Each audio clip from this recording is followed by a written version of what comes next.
একদিন এক ছেলে তার গার্লফ্রেন্ডকে বলল, জান তোমাকে না বলেছিলাম সেহরিতে ডেকে দিতে। তখন তার গার্লফ্রেন্ড বলল, হ্যাঁ দিচ্ছি তো। ফোনের দিকে তাকিয়ে দেখো 100 এর উপর মেসেজ করছি তোমায়। তখন ছেলেটি বলল, মেসেজ দেখে কি হবে, ফোন দিতে পারো নাই? তখন মেয়েটি বলল, ফোন কি আমি আমার মাথা দিয়ে করব? তোরে যে বলেছিলাম টাকা দিতে, দিছিলি টাকা?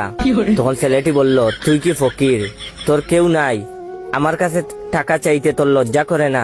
তখন মেয়েটি বলল, ওরে আমার বড় লোকের বাচ্চা রে, মানুষের বয়ফ্রেন্ড মানুষকে কত কিছু গিফট করে, তুই কি গিফট দিছস আমারে? এরপরেও আমি তোর লগে আছি। এই শোন, বেশি বক বক করবি না, না হলে হাতে তালা দড়া স্টেশন বসিয়ে রাখবো, ভিক্ষা করে খাবি তুই, ভিক্ষা করে। তখন ছেলে বলল, আচ্ছা সরি, আমারই ভুল হয়েছে। এখন বললো, সেহরিতে যে ডাকো নাই, এখন যে আমি না খাইয়া রোজা রাখছি, তোমার কষ্ট হয় না? তখন মেয়েটি বলল, নিকুচি করেছি তোর খাওয়া, তুই বলছিলি না আমার খাওয়া মানেই তোর খাওয়া, তাহলে আমি তো খাইছি, তোর খাওয়ার কি প্রয়োজন? এখন আমার খাওয়ায় আর তোর খাওয়া হয় না? তখন ছেলে বলল, মাফ চাই বোন, সব দোষ আমার, এবার রাগ কমিয়ে ঝগড়া ছেড়ে নর্মাল মুডে আসো। তখন মেয়েটি বলল, ঠিক আছে যান।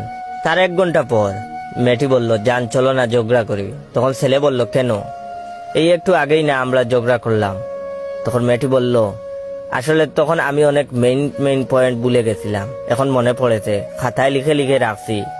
এখন তুমি আবার আমার সাথে ঝগড়া করবা, আর আমি এগুলো খাতা দেখে দেখে বলবো, নাও শুরু করো। তখন ছেলে বলল, তুমি আমাকে সেহরিতে ডেকে দাও নাই কেন? তখন মেয়েটি বলল, সেহরি তো পরে, আগে এটা বল, সাদিয়ার প্রতিটা পোস্টে তোর লাভ রিয়েক্ট কেন?